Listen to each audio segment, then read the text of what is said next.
The area style allows you to configure how you want your area or polygon-based features to be rendered on the map. In the Style Builder, you'll see on the right-hand pane the Style Editor is where you fill out your area style properties. The first thing you can do is give your area style a name. So in this case, we're going to call it Country Style. The next property you want to set is your fill color. So this would be the color you want to fill your polygon with.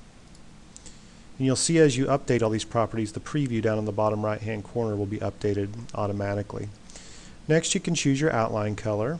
Let's just choose a dark gray for this case, and also the outline thickness of your border. These are typically the main properties you deal with area styles, but in some cases you may want to do more advanced rendering. And so, for example, let's say you want to give your country borders a dashed pattern around the outside. To do that, you come down here to the dash pattern section and you choose what type of pattern type you want. There's some built-in basic patterns we have with the GIS editor, such as just a typical dash, dash dot, and so on. Or you can also do a custom pattern where you type in a numeric value, common delimited, to say how much space you want in pixels between your dashes. So 3, 5, you would see that the dash is 3 and then the gap in between them is 5. And you can do these as many as you want to set up custom patterns accordingly. So that's a very powerful feature if you want to have advanced dashing.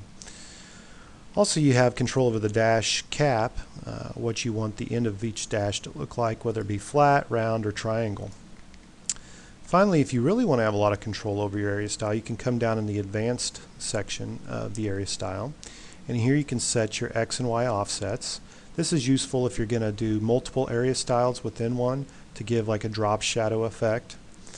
Also, you have control over your start and end caps of the borders for your area, and within this you've got lots of different options, whether it be flat, which is your typical one, to rounding off, to even doing diamond, triangle, and different types of anchors. So think of this as, well, what is the beginning of each part of the line segment that makes up my border going to look like? And that's where you can set these start caps and end caps.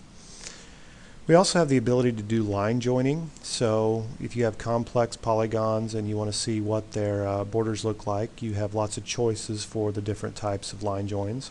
Rounding will round the edges around and give a smooth effect, but you can also do miter, where there'll be a sharper angle or a point, a bevel, or miter clipped.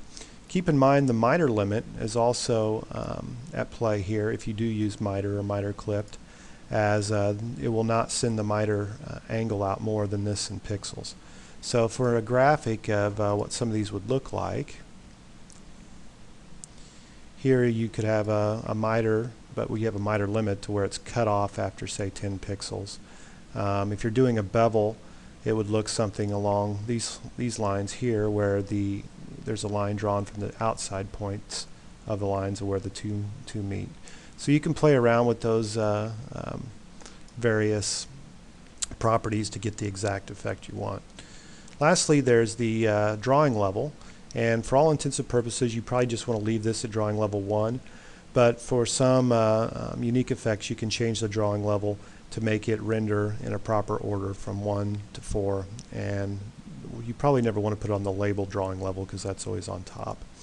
But you can also add multiple area styles here to give even a more enhanced effect if you want to do things like drop shadows or a raised effect.